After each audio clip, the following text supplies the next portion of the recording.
Hello everyone, welcome back.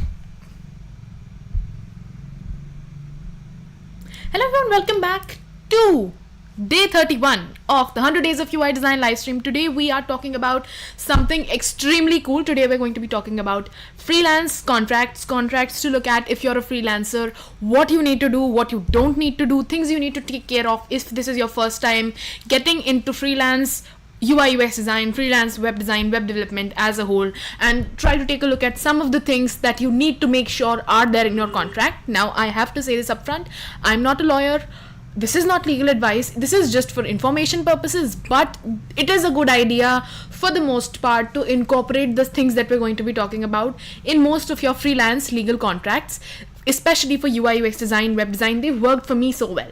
So without any further delay, let's just get started in what we're looking at today. This is going to be the absolutely most incredible UI design live stream that takes a look into freelance contracts, freelance web design, and freelancing as a whole. So this is going to be super duper informative, super duper fun. Let's just get right into it. Okay. So I've basically gone ahead and created for you a very simple, hold on a minute, I've just created a very simple draft of the usual contract that I use for most of my freelance clients, and we're going to talk about a little bit about all of the different things that we need to cover, all of the different things I usually make sure to cover, all of the things that you do not want to miss, everything that sort of needs to be there.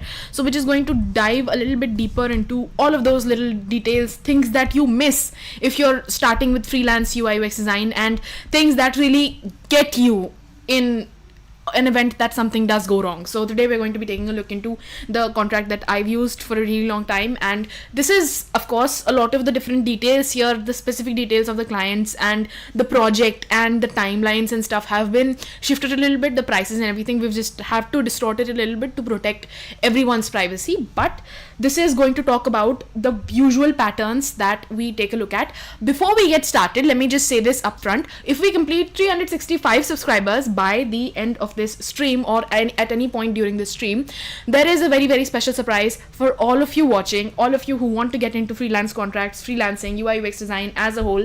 So make sure to subscribe if you haven't yet, and then let's just get into all of the different things we need to talk about, especially if you are in UI UX design and as a freelancer. Alright, this is our software development contract.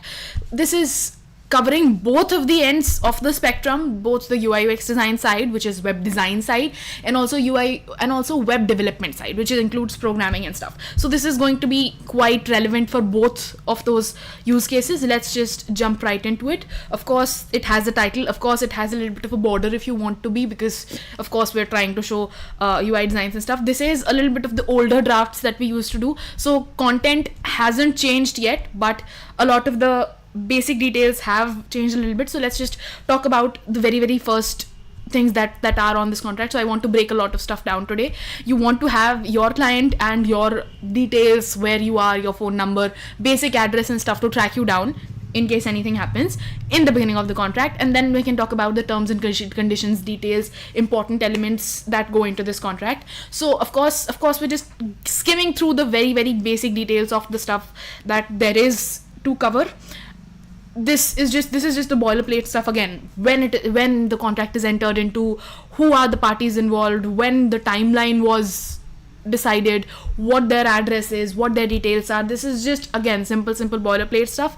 You can just copy this stuff, basically just type it out yourself, copy paste it. This doesn't usually change for the most part, and you just specify what the client wishes you to hire you for. It could be website development, it could be UI UX design. This is just the stuff that you're going to do, very basic stuff, very basic stuff. And then you have to mention that you also agree to provide those services to the client as per the terms and conditions of this agreement. Very basic stuff. And now, with whatever promises and covenants there are, these are the agreements that you both get into. So this is where the fun stuff starts to happen. These are the terms, conditions and details of this agreement. So the very first thing I want to talk about a little bit is the scope of work. Ladies and gentlemen, do not, by any crazy peace of mind, do not ever forget, hold on, let me just check the audio.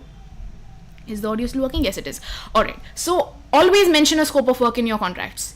No matter what contract it is, there has to be a specific scope of work, what you're going to make, how long the timing is, what the consideration is. Everything about that project which you guys talked about has to be mentioned in your contract. Even if it is the most basic boilerplate contract ever, always mention how much the user expects from you. So this scope of work is answer to the question, what are the things expected? And I'm going to get into the details of this a little bit, just so we can talk about what the scope of the work is. So the following is an overview of the scope of services offered by the developer, which is you, and to the client, which is them, under this contract. Number one, and you can just use as many bullet points as you want. The basic consideration here is every single thing that the client wants from you, you have to mention it in the scope of work. Do not miss it. Number one, at the beginning, these are, again, I'm just going to go through the things that I had to do for this specific project. We've of course changed the details a little bit, but this is the rough scope of work. So at the beginning of the project, this happens. What happens while the project is going on? So let's just get into this. So at the beginning of the game, which is a game that we're making, the player gets a choice, and we are very, very specific over here. So just take a look at that. The player gets a choice from many different character avatars. That's just the choices and stuff. So very, very specific here again. Number two, progress made by each individual is recovered, and this is the user we're talking about. Progress made by each user is stored in a central database, where data is sent by you, the developer, and API is provided by the client, who provides what is provided, what is made, has to be very, very clear for your whole project, as well as the user's custom dashboard. These are the things that the developer is providing. They're providing data for the central database, but the database is the client's, and the API endpoint for that database is also provided by the client. Abhinand says hi, hello, welcome. The next thing we're talking about is each user's custom dashboard, which is described in the next point. So this user dashboard is now made by you. This is one dashboard which is requested in the contract. The login and sign up features are included here. Configuration for each authenticated user is what the dashboard houses. So the dashboard has all of the things that each authenticated user needs to cover. This is where the player's most recent games, all games, daily practice games, timed practice, as well as other games are available. There is also a detailed leaderboard discussed, where you have to be very, very clear of every single thing that you're going to be making from the point of view of the designer, because people forget it, and then the demands that start from the client side do not end. Like, I like my clients, great people, but you have to make sure you have your boundaries set. Again, there is a leaderboard. Why is this leaderboard for? You have to try to go into as much detail as you can for the understanding of the students' progress, weak point of the students by the teachers, guardians, whoever it is. Number two, the fourth point actually is 10 games per level, 14 games per module. So you have to make sure how many games you're making per level, how many levels there are, and then you basically do a multiplication here itself, and that's where you figure out you have to have like 140 games. So this is very, very clear. We are extremely clear of what has to be made, when it has to be made. Do not miss it. Number 5, leaderboard. What leaderboard it is that you're going to be making per the user in the dashboard. Leaderboard, what the leaderboard does now. The leaderboard sorts the details according to percentage of marks, number of marks, comparison to user, other users, city, state, country, international, whatever it is. Everything that you have to do, every single little feature that you make has to be in the contract. Number 2, note this leaderboard cannot be implemented if data from the client is required to create any of these, either from APIs or dashboard, is not provided to the developer. So what this point is saying is, this is the leaderboard I as the developer am giving you, but you're not going to be able to get any of this if you don't provide, and we're talking to the client now. So the client is not going to get this leaderboard if they don't provide us the APIs or database required to create any of these. You have to state up front what it is that you want from the client too. Number 6, basic settings section in the dashboard to create and delete personal information submitted by the users to the client's database. That is a settings section in the dashboard that you're going to create now to create and delete the personal information submitted by the user in the client's dashboard. So there is a basic settings section which you have to make in the dashboard. what this section does, it creates and deletes personal information, which is whose information, and personal information is something you have to be extremely clear with. The information is of the user. It is present in the client's dashboard. It was never yours to begin with, but you are the person who is given to give a sort section so that the user can actually work with it. The next thing we're talking about is 2 different games per 14 levels. So basically there are 2 different types of games, and now you're getting very, very specific with the number of players as well. The 2 different types of games include, with 14 levels, include 2 player, 3 player, 4 player, 5 player, 6 player, 7 player and 8 player functionality. So these are the number of games you have to make, these are the number of levels you have to make. You tell how many levels there are, do the calculation if there needs to be any, and also specify how many played games have to be made.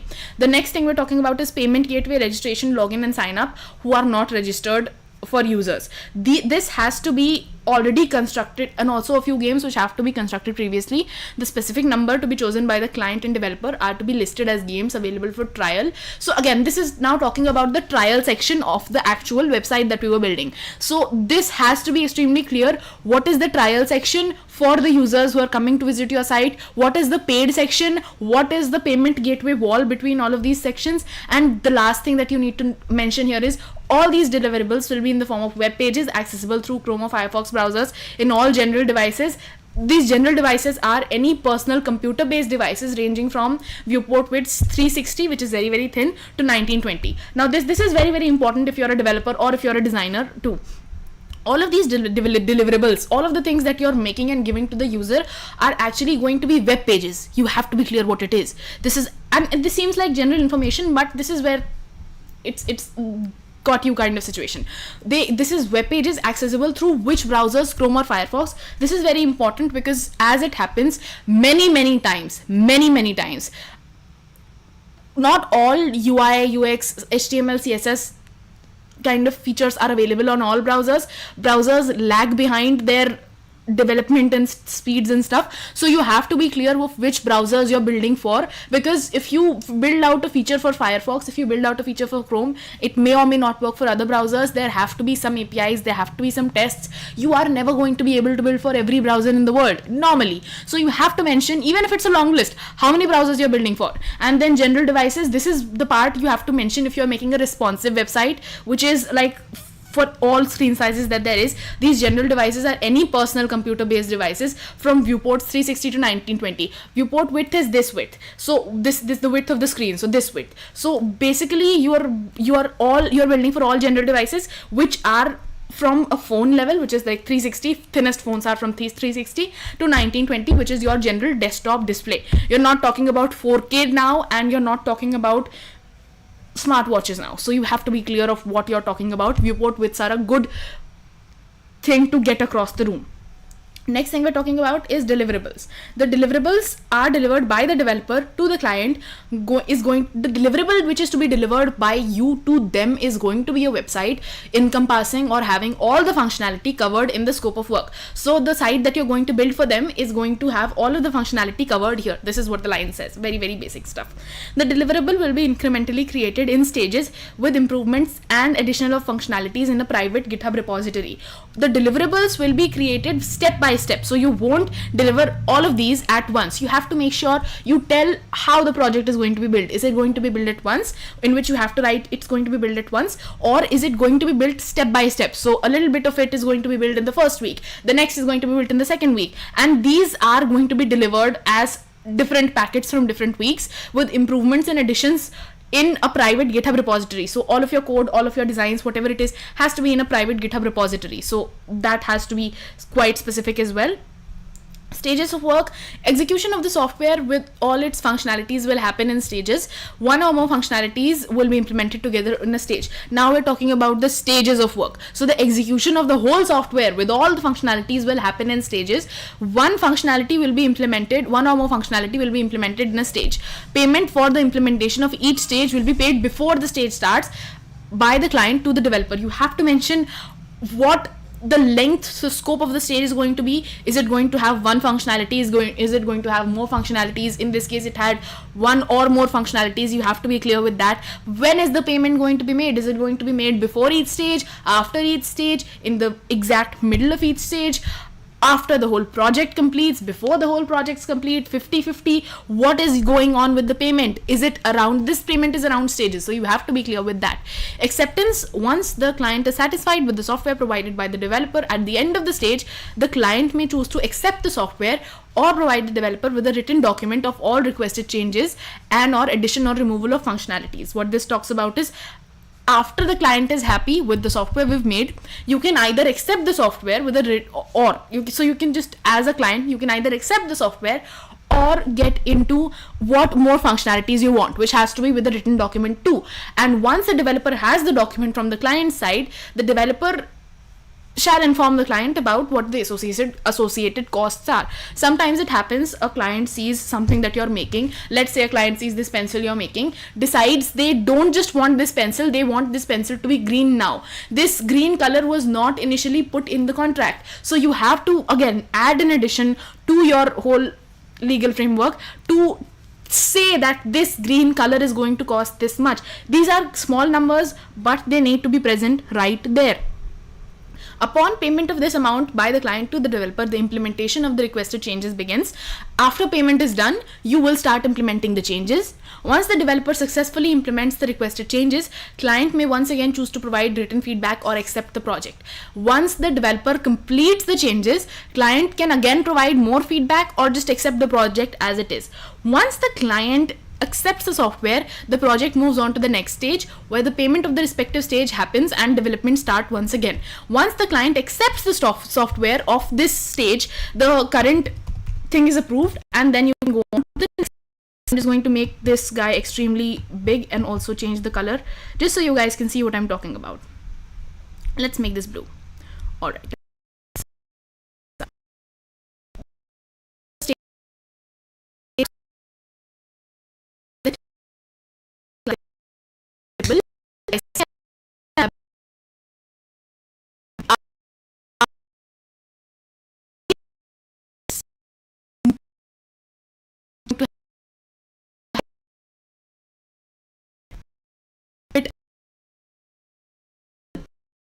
Changes in project scope. If the client, and this is again what I'm talking about, if the client wishes to implement major revisions after you've already accepted the work, so if you accepted this pencil but now you want it to be a pen after the whole thing is done, you have to submit to the developer a written proposal specifying each specific change. The developer will evaluate these proposals at standard rates and charges and submit to the client a response to each proposal with a statement of the availability of the personnel and resources available, as well as impact the proposed changes will have on the contract price, delivery dates, or warranty provisions of this agreement. So what this talks about is, once you are happy with a stage, once you have said okay to a stage, if you want to change this pencil now to a bottle, once the stage is already done, you have to inform the developer with a document, and then the developer can tell you what personnel are available, what resources are available, what delivery dates are now going to be, what rates are going to be.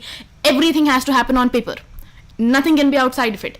And then the client has 7 business days from receipt of developer's response to its proposal to accept or reject this writing. So after the client has requested to change this pencil to this bottle, developer gives you a document talking about everything that is now going to happen, and then the client has 7 days to accept the bottle, change paper and the bottle itself, or they can just accept the pencil as it is and reject the whole bottle idea if they want to, because people do change their mind, and that's fine.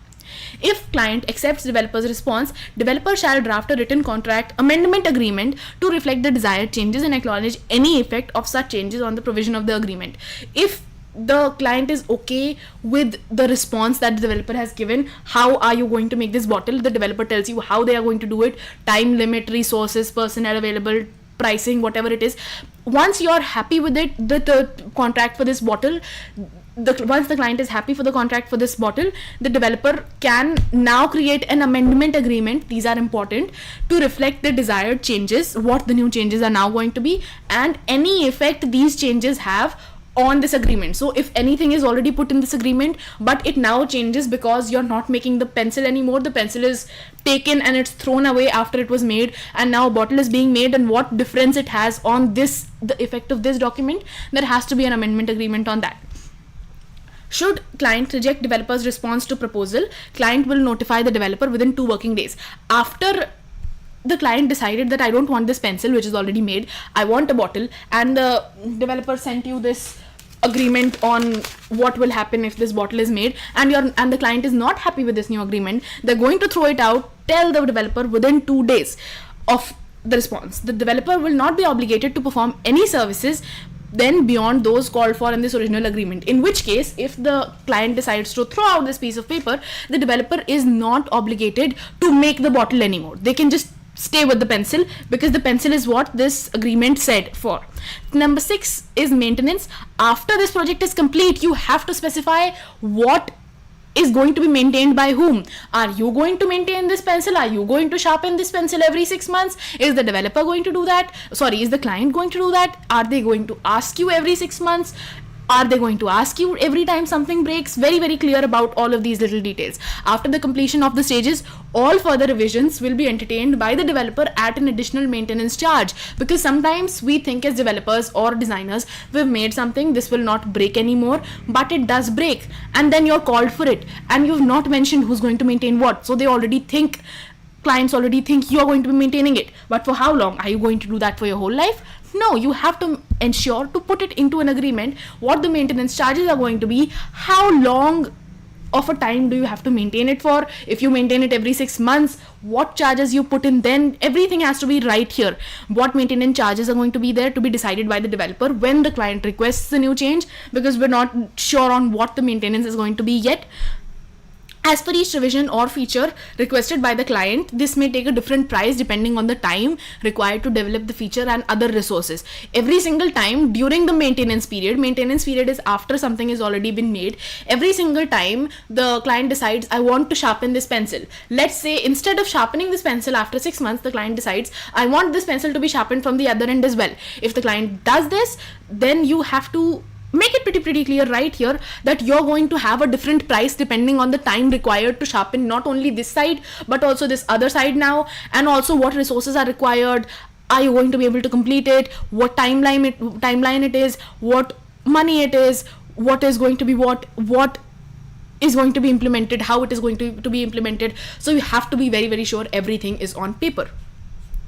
I think we have like one more page to go. Let's just break it down super duper quickly. 7, copyrights, my favorite topic ever. The rights to the website or domain name on which the code has been provided is the rights to the website or domain name on which the code to the software has been provided by the developer to the client is hosted may continue to be with the respective owners.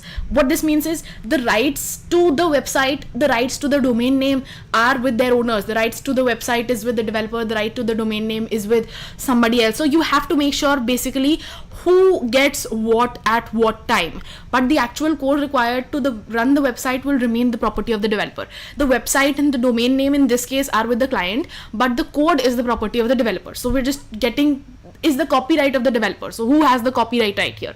You have to be clear with that. Pricing and other conditions. This is again super duper cool part. This is quite interesting as well. You have to make sure what costs what, and you're putting down that amount as clearly as possible. Pricing is as follows. Setup takes this much. You're just adding all of the things that are included in the setup now. Login, sign up, linking to pre-existing database is already present now, takes this much. Price for each single player game is this much. Multilingual, and you're doing the math here itself, and then there's a multilingual setup going on as well. There can be many languages integrated into the product as needed. Pricing and other details for multilingual things are as follows. The integration of the first language is of course free, because you have to build anything out in one single language. Of course, cost of addition and setup of multilingual feature adds more languages to the developer's end is this much. So if you're adding more languages in the middle of the project, now what is the cost of that? What are the features you have to think about now? Cost of setting up an individual language is this much. These two added give you a combined total of this much. So setting up the multilingual feature itself in the code takes up this much, and adding every new language takes up this much. When you add these two, you get this for the setup and addition of any second language. The cost of, and every third language that you add is only going to take this much, because this setup only happens once. Very clear in each stage what you're going to build and when. Number 3, cost of setup and addition of any number of languages from third language onwards is this much. This is exactly what I said. So once you start to add your third and fourth language onwards, you have to pay this much per language. The translations, alphabets, words, texts will be provided by the clients. So you have to make sure someone isn't expecting you to put down all of this, all of the new language translated stuff in Japanese, because mostly UI UX designers, web developers do not have a Japanese translator, do not have a French translator on the team. Multiplayer games are comparatively more complex. You have to be very, very clear again about what is going to be made and how. Multiplayer games are comparatively complex to single player games and have many factors affecting their production. You have to put down the factors affecting any production at all. Complexity of the game, what the complexity of its design is, and I think this was a little bit more complicated than your usual contracts, because this was in, like, we're building out games in this one, so games have many more elements than websites, but the actual framework is going to be exactly the same. Again, before I get into the other specifics, let me just drink water because I've been screaming for a really, really long time. Make sure to subscribe. If we reach 365 subscribers by the end of the stream, I have a surprise for all of you.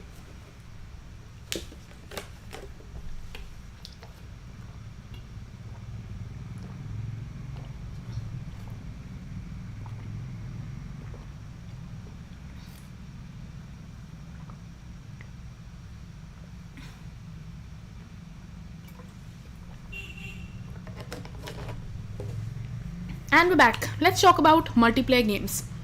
Multiplayer games are usually more complex, and their contract, of course, is also more complex. You have to put down what parameters you're thinking of. Complexity changes the price. Number of players change the price. And then you have to break down these concepts as easily as you can in one agreement. Complexity, every single time you design a complex game, because those layouts get complicated as well, you're going to put down this much for the price depending on each game's complexity. And as soon as you add number of players to this, it's going to also increase their complexity. I don't think this applies that much to UI UX design as much of an effect it does have on web development. So that's something to take care of, and this just keeps on scaling with the number of developers, number of players, and I think this has a lot more considerations in the mind of a developer. I'm just putting down the general things that you need to cover. After you have an idea of how these things work, you'll be able to break down a template of what you're doing, how you're doing it. Total cost of a multiplayer game is to be calculated as follows. The cost of a game, what the price is. For example, if the price of a game is this much, 3 users are playing, then this is the price of the game and this is the price of the 3 users, which was mentioned below, and then you're adding it right here. Every single thing has to be extremely clear. Developer will submit a digital invoice to the client before the creation of the games, mentioning the specific costs along with the other details. So developer mentions in an invoice every piece of pricing that there is, every piece of costing there is, everything that there is, absolutely. The next thing we're talking about is unauthenticated or new audience. Any user who is not signed in, who visits to the website, will not be shown all the games. Only a specific few games, and this is what we decided with the client on a meeting, only a few games will be shown, after which the user is prompted to either log in or sign up. So trial based model, freemium model. The basic HTML, CSS, JavaScript programming for these, every 2 such pages is covered by this much each. So if the user requires 4 pages, which were something we talked about after this is the cost. And any additional APIs, payment gateways, integrations will have additional costs. Developer will submit a digital invoice to the client before the creation of these page starts, mentioning the specific costs along with all of the required details. Payal is asking if I'll share this template with you guys. So here's the thing. If we complete 365 subscribers while this stream is going on, I'll just share it right here, right now. If we don't, I might have to wait a little bit. So subscribe, because again, I have to be the cliche YouTuber in my own position. I will share it with you guys. Just subscribe really, really soon. If you complete like 365 by this stream, I'm going to share it up front. So it's going to be quite fun in this stream itself. Again, any additional APIs, gateways which have additional costings will be submitted in another invoice. Whatever additions you have, let's just simplify this as much as we can. Whatever additions you have to mention them along with all of the other required details. The client agrees that the payment for each deliverable will be before the development actually starts, putting down when the payment happens upfront. Method of payment has to be this in this by whom to whom. How are they going to pay you? Where are they going to pay you? Who is going to pay who? Again, very basic stuff. This is again the mixed stuff. Super duper fun to talk about. Super duper fun to put in right here. Web hosting, domain name, in-game voiceovers and databases. This is the stuff that you don't want to dedicate a whole damn page into, like a whole damn segment into, but you have to cover them at some point, since the hosting is depending on the traffic of the web page and cost tends to increase and decrease depending on the resources. This is not covered. Web hosting is not covered by you. It's never covered by you as the developer or designer. The domain name is not covered by you in any case at all. For the voiceovers, the character voiceovers are provided by the developer because we had that on team previously. The developer allows the client to use these on their website, but it is limited to the website and the copyright is maintained through the developer alone. So the developer provides the voiceovers for every single character that there is, like funny voices and stuff, but you as the developer still are retaining copyrights to this. The database is not owned by is every single thing that we're using on the site is owned and managed by the client, including the database. The payments for the database will not be covered because of course the client owns the database. The client already pays for the database. You have nothing to do with it whatsoever. And again, now we're talking about all of the obligations that we have. The client agrees to do the following responsibilities.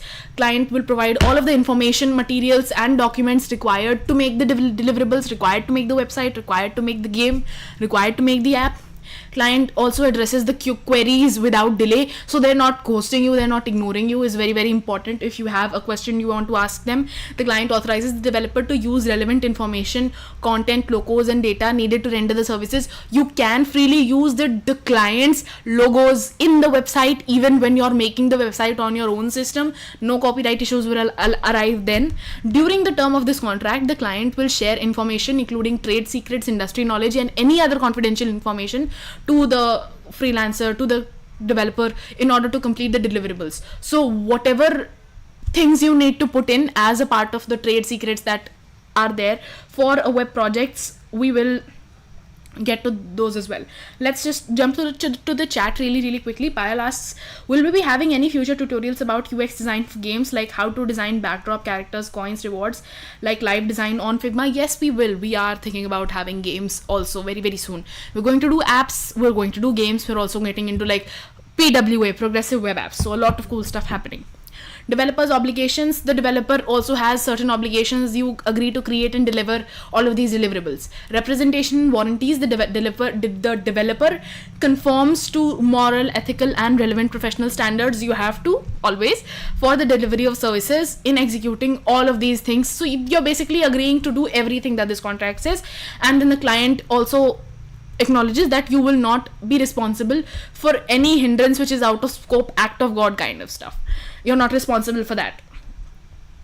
Intellectual property infringement. The developer warrants that the developer will not knowingly infringe on copyright or trade secrets of any third party in performing services. So while you're making this bottle for a client, you're not going to get the steal or plagiarize or do something funny from someone else, steal from someone else, steal this plastic to make this bottle or something weird like that. You are going to make sure as the developer you are not messing up legally for having a fight with someone else while designing something for your client. You have to make sure of that.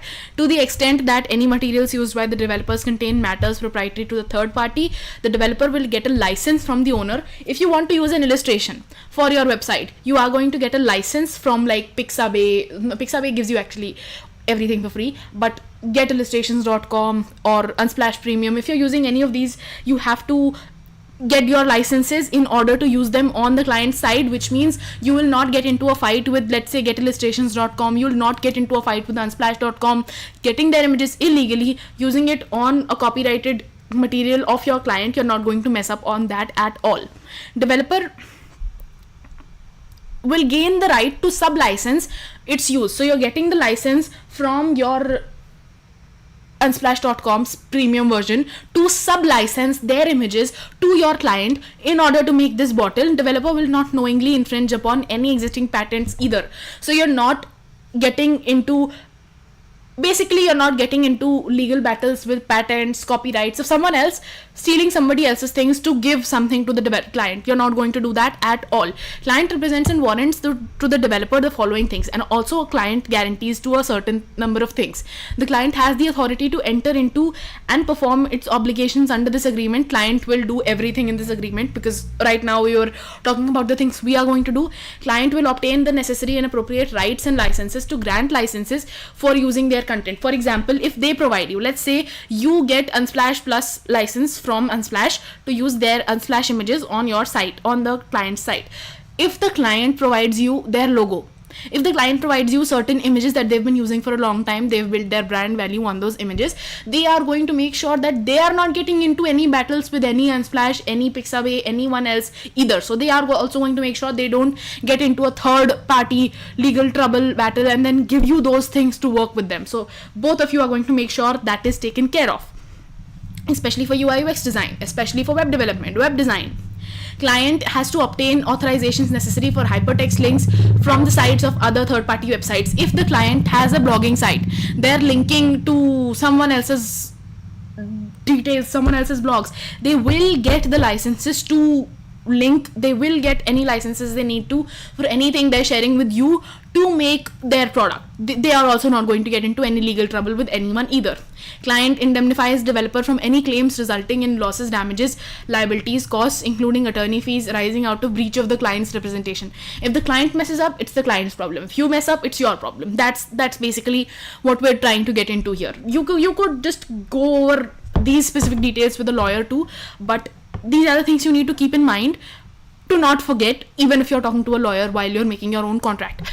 For such indemnification to be effective, however, developer must give client prompt notice of any claim and provide client cooperation and assistance as the client may request in the defense of such suit. If you get into a suit, developer, if the client gets this bottle made from you and then this bottle gets into a legal battle with someone else, you as the developer are not responsible. But at the same time, you have to inform the developer that something bad is going on and basically there has been a problem and stuff like that. Client will have sole control over any suits or proceedings, and that's sort of how that is covered. So client has control over any future battles they pick with your website which you previously made, and you're not responsible for the lawyer's fees or anything. Termination, this contract, again we have a little bit of the contract left. Very, very simple stuff. Termination, contract may be terminated by either parties if there is a breach of any of the terms and conditions. If someone doesn't follow through, then this contract may be broken. Upon completion of services, you could break the contract if either of the parties don't follow the agreements here. You could break the contract if the developer completes the services successfully and you're getting full payment by the client. Then also the contract ends, and after the contract is ended,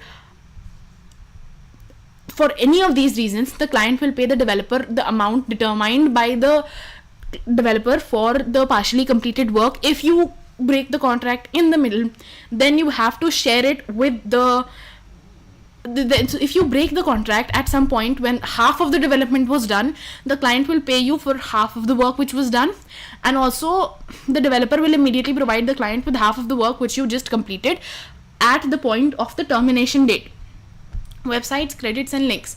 The developer will do a couple of things, and this is very, very important, especially if you're thinking about having your own portfolio, having your own section online website to attract other clients as well. The developer can do the following. The developer can state on the developer's site that they developed this site. So if I have my own site, Srivastava.com, I can quickly say I designed this bottle for bottlecompany.com. I can quickly say that is not infringing on their copyrights. This will be stated discreetly in the site footer and included on the links as well. So I can also go to the footer of this bottle website now and enter that this is developed and designed. This is actually quite a trend now. Developers put down which site they made, where they made it, as like a signature in the footer. So you can put that in the footer as well. And again, this is something that you and your client might have to have a talk about. I had a talk, and the person with whom we were building this was very, very cool with it.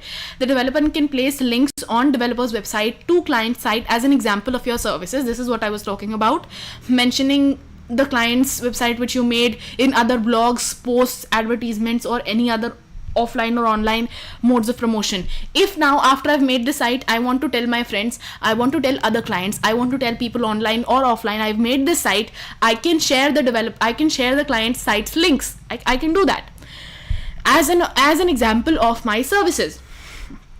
Indemnification, both parties agree to indemnify and hold each other harmless for any losses, damages, or liabilities without limitation. So you're not blaming each other, basically. You're not getting into fights. You're holding each other harmless as client and developer for whatever damages, losses happen without limitation.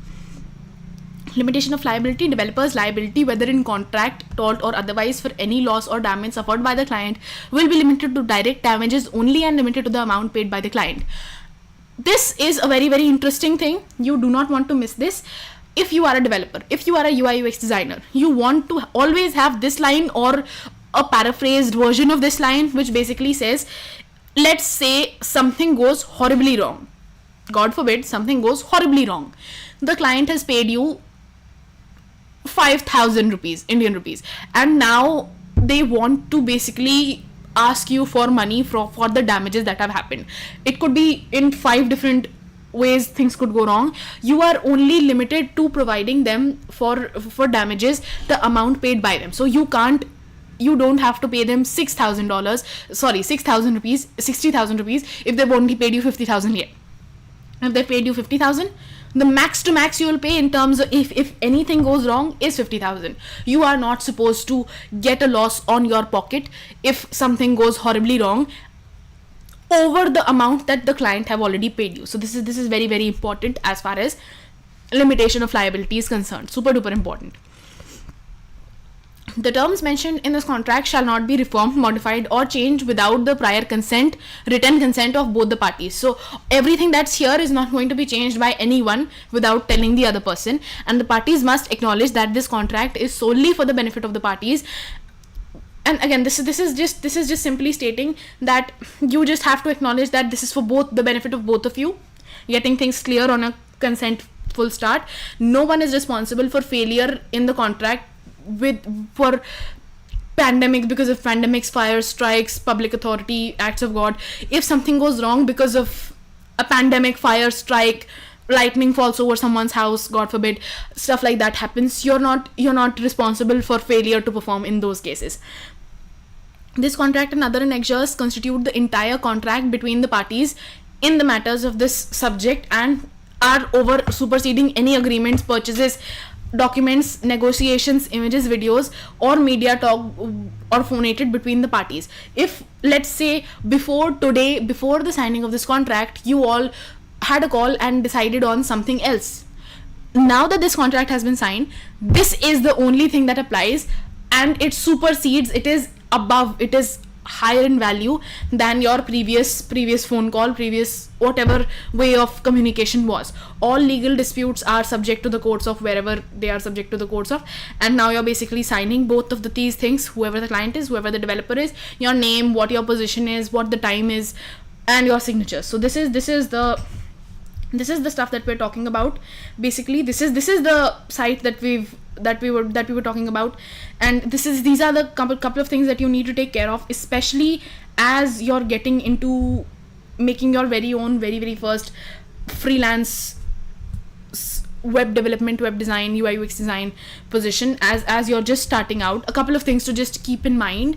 You can find all of these this document, this whole everything that we talked about, this exact PDF, in our Discord group, in the assets for general assets, freelancing and stuff. So just join the Discord group really quickly. It is present in the description of this video. In fact, I'll just post this in the live chat as well, and also so you can join the Discord group and find this whole contract there if you want to, in the freelance section of the Discord group. I hope you enjoyed what we were talking about. If you guys have any questions, really quickly let me know, and I can just put the Discord group in the live chat meanwhile.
And with that, the Discord group and the PDF of this whole contract is now in our Discord group. You can find the link in the live chat, pinned comments. So just really quickly join the Discord group if you haven't yet. Find this, take inspiration from it. Again, I am not a lawyer. This is just advice that is for information purposes only, but it has served me well so far. Just make sure to take care of all of these things, especially if you're getting into UI UX design, web development, web design as a freelancer. And also, we have a very interesting announcement. We have a playlist on this channel now. If you're thinking about getting into freelancing as a UI UX designer, make sure to check out the freelancing playlist on this channel, which gets you through like the top 10 projects you need to make in your portfolio if you're thinking about getting into freelancing, becoming a freelancer as a UI UX designer. Do not miss those projects. You have my full permission and blessing to get all the assets, in fact, from the Discord group, and then make those projects out on your own, use them in your portfolios. Until then, I thank you so much for watching. Thank you so much for joining me here live. We talked about so much stuff and it was super duper informative, super duper fun. I will see you tomorrow at 6 p.m. reviewing awesome sites from awards.com and also other corners of the internet. And also 8 p.m. where we'll finally, after such a long time, 2 days of just talking about documentation, we'll build out awesome UI designs on Figma. We might get into games, we might get into apps. What we'll get into is a complete surprise. Until then, keep designing. Thank you so much for watching and good night.